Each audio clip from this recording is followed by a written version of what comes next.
नमस्कार, आप देख रहे हैं द फैक्ट इंडिया और मैं हूं आपके साथ राहुल।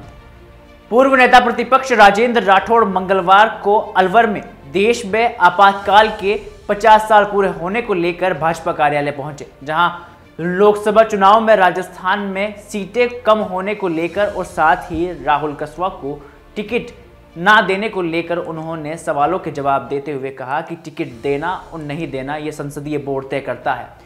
टिकट जिसे भी मिलता है वे उसके साथ खड़े होते हैं, चाहे फिर वो राहुल कस्वां हो या फिर कोई और। बीजेपी ने कस्वां खानदान को 14 बार लोकसभा, विधानसभा, जिला प्रमुख व प्रधान का टिकट दिया है। एक बार टिकट नहीं मिलने पर राहुल गांधी की गोद में जा बैठे हैं। क्या कुछ पूरी कहानी है, आइए हम इस रिपोर्ट में जानेंगे। देखिए खास रिपोर्ट।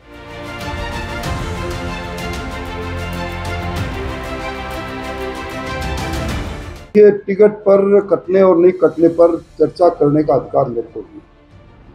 राजस्थान में हिंदुस्तान का संसदीय बोर्ड तय करता है किसको टिकट मिलेगा, किसको टिकट नहीं मिलेगा। और संसदीय टिकट पर वाद विवाद खड़ा करना या सवाल खड़ा करना एक तरह से उस निर्णय को चुनौती है। मैं अनुशासनबद्ध कार्यकर्ता हूँ।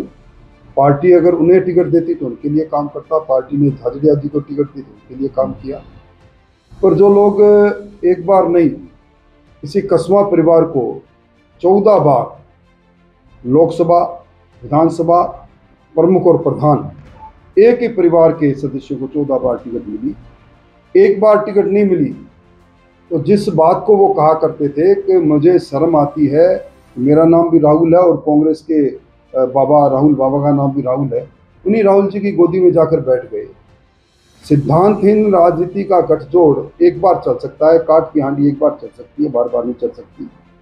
मैं समझता हूं कि निश्चित तौर पर वो जीते हैं और हार को मैंने चूरू के अंदर हजारों कार्यकर्ता के समक्ष भी अपनी खुद की जिम्मेवारी मानते हुए स्वीकार किया है। हार तो हार है, हम उसकी समीक्षा कर रहे हैं और आगे बढ़ेंगे। राजेंद्र राठौड़ ने राजनीति को एक बार फिर से संभावनाओं का खेल बताया है। इस बार राजस्थान में सीट कम होने का कारण अलग है। कई बार नारों पर कुछ लोग अलग तरह से विश्वास कर लेते हैं, जैसे इस बार के लोकसभा चुनाव में जहां आरक्षण और संविधान बदलने की झूठी बातें कांग्रेस ने फैलाई गई, और यही बात है कि कांग्रेस राजस्थान में 11 सीटों पर जीत दर्ज कर पाई। ऐसे में पिछली सरकार में जिले बनाने को लेकर राजेंद्र राठौड़ ने बड़ा दावा करते हुए ये कहा कि जिस तरह से बारिश में ओले गिरते हैं वैसे ही जिले राजस्थान में टपक पड़े थे। अब ये पता नहीं चल रहा था कि कोटपुतली और बहरोड में से जिला कौन सा है। इन तमाम चीजों पर अब समीक्षा होनी तय है। देखिए, कई बार राजनीति संभावना का खेल है। राजनीति में कई बार कई नारों पर कुछ लोग विश्वास कर लेते हैं। आरक्षण की बात को लेकर, संविधान में वो बदलने की बात को लेकर, और जो किसान आंदोलन हुआ उसकी आहट के अंदर कुछ नुकसान हुआ, भारतीय जनता पार्टी को हुआ, उसके लिए मुझे टिप्पणी करने का अधिकार नहीं। अभी हमारे आलाकमान के नेता आए थे, हमने बैठकर बात की है। और मैं समझता हूं कि संसदीय लोकतंत्र के अंदर एक चुनाव किसी के लिए कसौटी नहीं है। आप ये भी देखिए कि हम जिस मकसद के लिए आगे बढ़े थे, दुनिया के सबसे लोकप्रिय नेता नरेंद्र मोदी जी को प्रधानमंत्री बनाने के लिए, वो मकसद पूरा हुआ है। नेहरू जी के बाद तीसरी बार लगातार प्रधानमंत्री बनने का कीर्तिमान नरेंद्र मोदी जी ने स्थापित किया है। राजेंद्र राठौड़ ने भारतीय जनता पार्टी की तरफदारी करते हुए ये कहा कि दुनिया के सबसे लोकप्रिय नेता नरेंद्र मोदी को तीसरी बार देश की जनता ने प्रधानमंत्री बनाकर आशीर्वाद दिया है।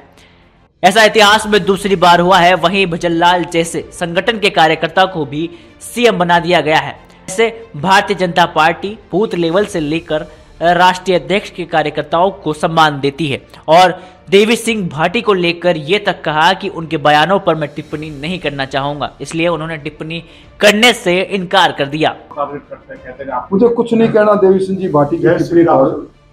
वो भाटी जी भी अभी ताजा भारतीय जनता पार्टी में आए हैं, इसलिए उनको यकायक ज्यादा ज्ञान हो गया, इसलिए मैं उनकी टिप्पणी, उन पर कोई टिप्पणी नहीं करना चाहता।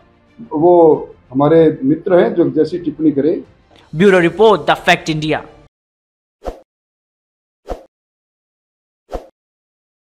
ताज़ा खबरों के लिए विजिट करें द फैक्ट इंडिया की वेबसाइट और डाउनलोड करें द फैक्ट इंडिया ऐप।